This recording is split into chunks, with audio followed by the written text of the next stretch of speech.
Salut tout le monde, j'espère que vous allez bien. C'est le grand jour pour le tuto de la jupe Marion au blush. Tada! C'est ma jupe qui est sortie en collaboration avec Fière comme un pont. Donc si vous l'avez pas vue hier, la voici derrière moi, en bleu et en jaune, et la voici en vert. Avant que je commence mon gros blabla, sachez que vous avez le timecode en barre d'infos, comme ça si vous voulez passer direct au tuto ou direct à une étape spéciale, il vous suffit de cliquer sur le timecode. Je suis trop fière de vous proposer cette jupe parce que je la trouve trop belle déjà, et c'est la jupe parfaite pour l'été. Hyper confortable, assez décontracte avec un t-shirt ou un peu plus habillé si vous mettez une chemise ou une veste. Personnalisable, c'est vous qui choisissez le tissu. Elle est personnalisable aussi en longueur. Vous pouvez personnaliser les poches en mettant un passepoil, vous pouvez mettre des boutons, vous pouvez mettre des passants. Bref, c'est à vous de créer votre jupe préférée. Donc comme je vous ai dit, elle est disponible sur le site Fière comme un pan. Soit vous prenez une taille standard, ça va du 36 au 44, soit vous faites vraiment sur mesure. Alors quand vous allez commander votre jupe, vous allez recevoir un colis, vous ouvrez et vous allez avoir toutes les pièces de tissu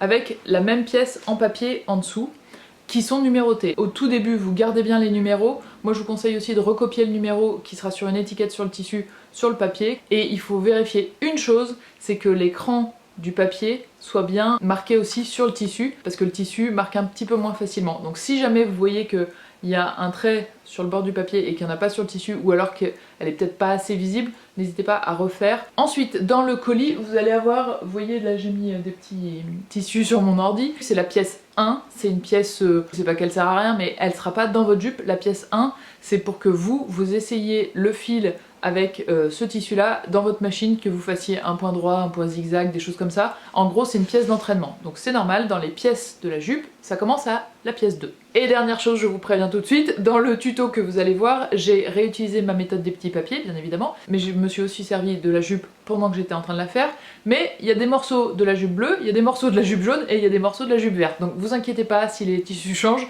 c'est normal. Je crois que je vous ai tout dit, et je vous laisse avec le tuto.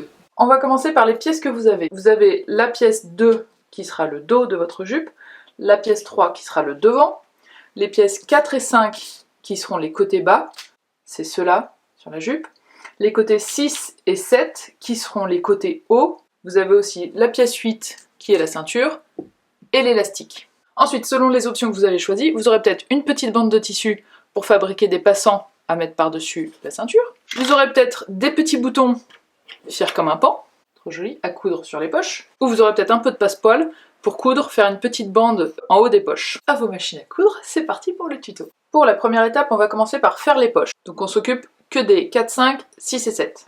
Donc là, j'ai la pièce 4 et la pièce 6. Là, vous allez avoir un cran sur la pièce de fond. Il faut bien vous assurer pour la pièce 4 que vous avez les deux crans de l'ourlet en bas. Ensuite, vous retournez la pièce et vous faites endroit contre endroit, mais bien avec le haut de la pièce 6 et le haut de la pièce 4. Vous l'allongez comme ça, et vous faites un point droit. Attention, si vous avez l'option passepoil, vous allez le mettre en sandwich entre les deux, ici. On replace la pièce 4, tac, et quand on va venir piquer, on pique au ras du passepoil. Et pour réaliser cette couture, il vous faut un pied de biche spécial zip qui va vous permettre de venir vous caler juste à gauche ou à droite, selon le sens dans lequel vous cousez, de votre passepoil, afin que votre point soit le plus près possible.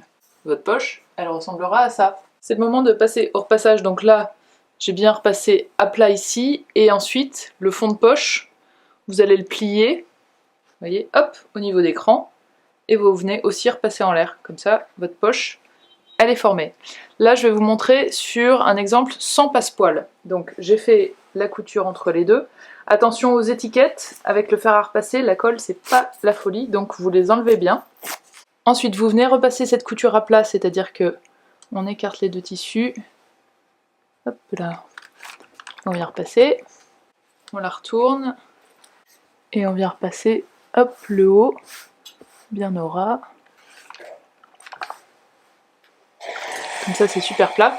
Là vous faites une surpiqûre, c'est-à-dire, c'est chaud, c'est-à-dire que à 1 ou 2 mm du bord, vous venez faire une couture au point droit, ici, tout le long, pour que ça maintienne ce pli bien en place. Si vous avez choisi de mettre des boutons, c'est à ce moment-là qu'il faut vous en occuper. Donc on a notre fond de poche et le bas de poche. Donc c'est à vous de le positionner où vous voulez, moi je pense que au milieu, en haut, ça peut être bien. Et donc il va falloir que ici, vous fassiez un point, et en soulevant un tout petit peu, vous faites un point aussi là. Là, vous allez créer une boutonnière, donc c'est avec votre machine, il y a souvent un pied spécial où ça va vous créer le futur trou pour la boutonnière. Ensuite, vous l'ouvrez avec votre coupe-fil. Et juste en dessous, tac, sur cette partie-là, vous allez coudre le bouton. Je vous conseille de le coudre à la main. Et voilà ce que ça donne avec le petit bouton. Donc maintenant, vous en êtes là. Et on va venir fixer les poches de chaque côté du devant. Très important, pour l'instant, rien n'est fixé pour les poches, elles peuvent encore bouger. Donc avant de fixer toute la longueur au devant, je vous conseille moi de faire un petit point ici, en mettant un point très large, genre 5 mm, c'est juste bâti, après vous pourrez enlever ce fil, mais juste là, tac, et tac, pour que votre poche elle bouge plus. Et ensuite, on va pouvoir assembler la poche au devant, en les mettant endroit contre endroit, bord contre bord. Vous assurez bien que le devant vous l'avez pris avec le petit cran pour l'ourlet ici. Et là vous allez pouvoir venir faire une couture à 1 cm tout le long. Et ensuite, idem pour la poche suivante. Donc maintenant vous avez à peu près ça. Et on va venir assembler ces coutures là, de l'extérieur, à la partie dos. Juste avant de coudre, vérifiez bien que ici il y a aussi l'écran de l'ourlet pour être sûr que vous prenez bien le bas du tissu. Endroit contre endroit, ce côté avec le dos. Vous faites une couture à 1 cm et ensuite vous assemblez ici avec une couture à 1 cm et vous allez avoir votre tube qui fera la jupe. Ça y est, on a notre tube. Donc maintenant, on va prendre les coutures de l'intérieur, ces coutures là, et on va venir les surfiler, c'est-à-dire faire un point zigzag dans la marge de couture. La marge de couture, vous voyez, c'est la partie qui est entre la couture et le bord du tissu. Donc on vient faire un point zigzag tout le long. Ça évite que les petits fils comme ça ne continuent à quitter le tissu. Donc on fait ça sur les 2 coutures de chaque poche, ce qui fait 4 coutures en tout. Ensuite on met la jupe de côté et on prend la ceinture. La ceinture sur le côté, vous voyez que vous avez un petit cran là qui la coupe au milieu. Donc je vous conseille très vivement de passer un coup de fer à repasser, comme ça au milieu sur toute la longueur, ça va beaucoup vous aider pour après. Donc là j'ai ma ceinture, vous voyez elle est pliée comme ça. Et là vous l'ouvrez et vous allez prendre l'autre extrémité, hop là. Et on va venir coudre ces 2 parties ensemble. Mais attention, le petit piège, on va coudre ici, à 1 cm du bord. Vous dépassez un petit peu la moitié, mais tout ça, vous le cousez pas, vous le laissez libre. Donc on fait jusqu'ici, et puis 3 ou 4 mm au-delà de la ligne de moitié. J'ai fait exprès de le faire dans un fil que vous voyez bien, donc ça vous donne ça. Vous ouvrez, et là on va venir aplatir la couture avec le fer à repasser. Et c'est très important de bien former les plis, y compris là où il n'y a pas de fil. Et maintenant, dernière étape pour préformer la ceinture, on va faire un pli ici, du côté où c'est cousu, de 1 cm sur tout le tour. Si vous n'avez pas le compas dans l'œil, vous prenez une petite règle.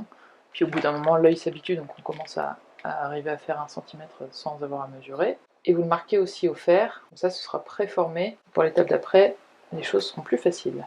Maintenant, on va faire des fronces en haut de la jupe. Donc pour ça, vous pouvez commencer, je sais pas, par exemple au milieu dos, tiens, ici. Et vous faites un point tout le tour à 5 mm du bord, et ensuite un deuxième à 1 cm du bord. Donc vous devez avoir 2 lignes parallèles de points droits. Ce qui est important de garder en tête, c'est qu'il faut laisser du fil dépasser au début et à la fin de votre fil de fronce pour pouvoir tenir ce fil, et ensuite on va faire glisser le tissu sur le fil. Donc c'est important d'avoir quand même un petit peu de prise. Et faites bien un point assez grand, genre 5 mm c'est bien. Là je vous ai fait un exemple avec une ligne de fronce simple, il n'y a qu'une seule ligne. Avant de froncer, je pense que c'est très important, je vous conseille vraiment de le faire.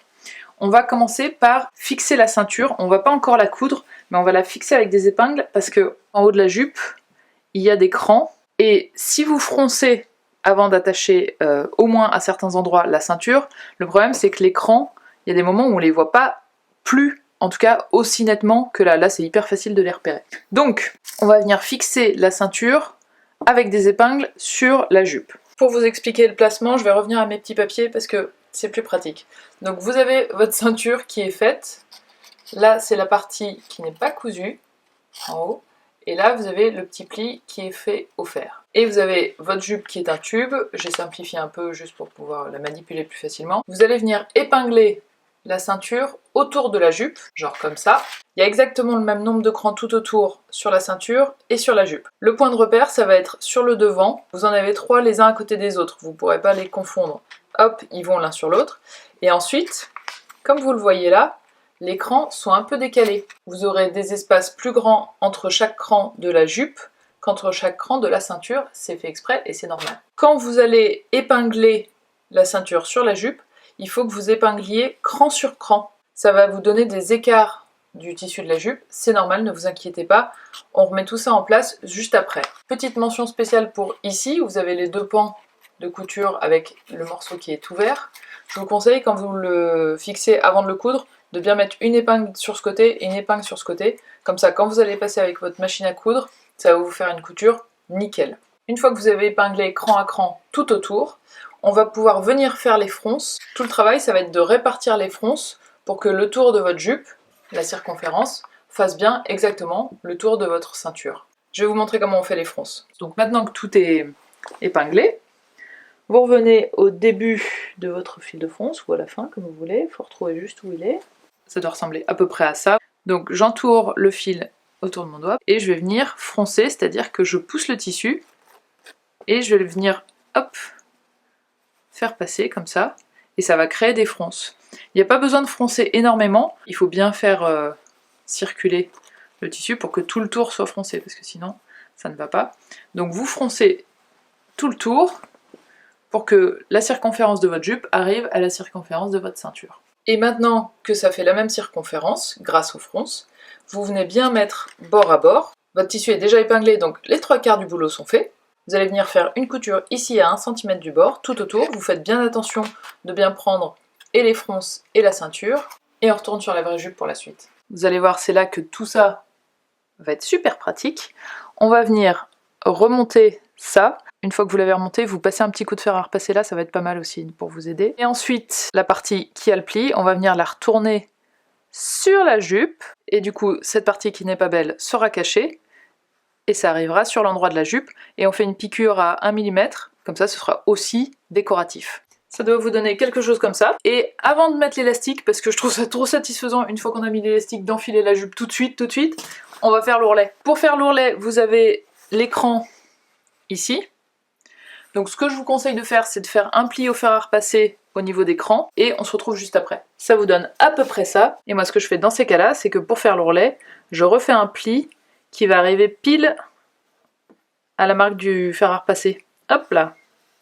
Vous épinglez, vous faites ça pour tout le tour bien entendu, et juste avant de piquer, un petit coup de fer à repasser et votre travail sera nickel. Ça vous donne ça, voilà l'ourlet prêt à être cousu, voilà ce que l'ourlet va vous donner. Donc une fois replié, vous avez 2 cm, et on va coudre sur l'endroit pour que ça fasse une couture un peu plus nette, un peu plus jolie. Et pour être sûr d'être dans la bonne marge des 2 cm, vous pouvez piquer à 1,5, moi j'ai fait même un peu plus qu'1,5. Ah non, j'ai fait 1,5. Et vous voyez, ça vous donne quelque chose de propre, sans pour autant que ce rabat-là n'ait envie de basculer. Alors maintenant, on va venir passer l'élastique dans la petite ouverture qu'on a laissée pour la ceinture. Pour faire ceci, vous prenez une épingle à nourrice. Si elle est un petit peu plus grosse que ça peut être bien, mais bon, c'est la plus grosse que j'ai trouvée dans mes rangements couture. Vous piquez une fois, et je vous conseille de piquer 2 fois. Moi je trouve ça plus facile comme ça. Vous la fermez bien surtout. Ensuite on vient la passer là. Donc le but du jeu c'est, au début c'est de faire rentrer l'élastique dans la largeur. Et ensuite il vous suffit de saisir, là je sens qu'il y a l'épingle qui est là. Vous voyez, hop, je pousse un peu le tissu, je saisis l'épingle et je tire le tissu de l'autre côté. Hop. Donc je vais la faire coulisser petit à petit dans toute la taille. Et surtout, évidemment, on ne laisse pas l'extrémité de l'élastique rentrer dans la jupe, il faut bien qu'il reste dehors. On se retrouve quand j'ai fait tout le tour. Donc ça y est, mon élastique est passé tout autour, et maintenant je vais relier ces 2 parties. Donc vous faites bien attention au sens où ils sont, et on va les fixer comme ça. Vous laissez, je sais pas moi, 1 cm, 1,5 cm de juxtaposition, et on va faire une couture ici, et une couture hop, juste là, à cette extrémité-là, donc quelques millimètres avant celle-ci et quelques millimètres avant celle-là. Vous faites un point droit, vous descendez, vous remontez en marche arrière et vous redescendez. Ça vous donne ça. Et maintenant, on peut le rentrer entièrement dans la ceinture en tissu. Si vous avez choisi l'option de faire des passants, donc vous avez cette bande de tissu qui est là. Vous allez découper des petits rectangles dedans comme ça. Moi j'ai mesuré le haut de ma jupe, normalement vous ça doit être pareil, il fait 3,5, donc j'ai fait des petits rectangles de 5,5 de hauteur. Et je vais le plier en deux et faire une petite couture ici, à quelques millimètres du bord, ça suffit. Ça vous donne quelque chose comme ça, une sorte de petit tube de tissu. Si vous êtes ultra méticuleux, vous pouvez essayer de retourner ça. Moi j'avoue que je trouve ça tellement galère que je ne suis pas très méticuleuse. Donc vous l'aplatissez, ce qui vous donne un passant plat. Et ensuite vous venez marquer au fer à repasser un pli en haut et un pli en bas de 1 cm chacun. Vous en faites autant que vous voulez. Moi j'aime bien quand il y en a 2 sur le devant et 2 sur le derrière. J'ai commencé par repasser le passant avec la couture au dos pour qu'il soit le plus bas possible de face. Ensuite je l'ai mis à l'envers et j'ai laissé une marge d'1 centimètre, la marge de couture que j'avais prévue. Je l'ai cousu ici, comme ça cette couture d'en bas elle sera pas visible. Et j'ai déjà préformé le pli d'en haut, au fer à repasser, et hop, je vais venir le coudre ici. N'oubliez pas de laisser un tout petit peu de jeu, parce que si c'est trop plat, la ceinture aura du mal à passer, et vous venez piquer tout en haut. Essayez en tout cas de ne pas prendre l'élastique, donc vous pouvez essayer de décaler un peu l'élastique en jouant dessus comme ça, quand vous piquez dans le haut. Après, si l'élastique est pris, c'est pas gravissime, sur cette largeur, ça fera pas une grosse différence. Et voilà ce que ça donne. Congratulations, vous avez fini votre jupe Marion. Ça donne ça. J'espère qu'elle vous plaît, j'espère que vous allez vous la faire. Et si vous le faites, n'hésitez pas à la poster sur Instagram en me taguant @MarionBlush, en faisant un petit hashtag jupe Marion Blush, parce que j'ai jamais eu de hashtag encore, donc ce sera un petit peu ma fierté. Et puis vous pouvez aussi taguer Fier comme un pan si ça vous dit, comme ça ils verront toutes vos réalisations. Je vous souhaite une merveilleuse semaine et je vous dis à lundi prochain. Ciao!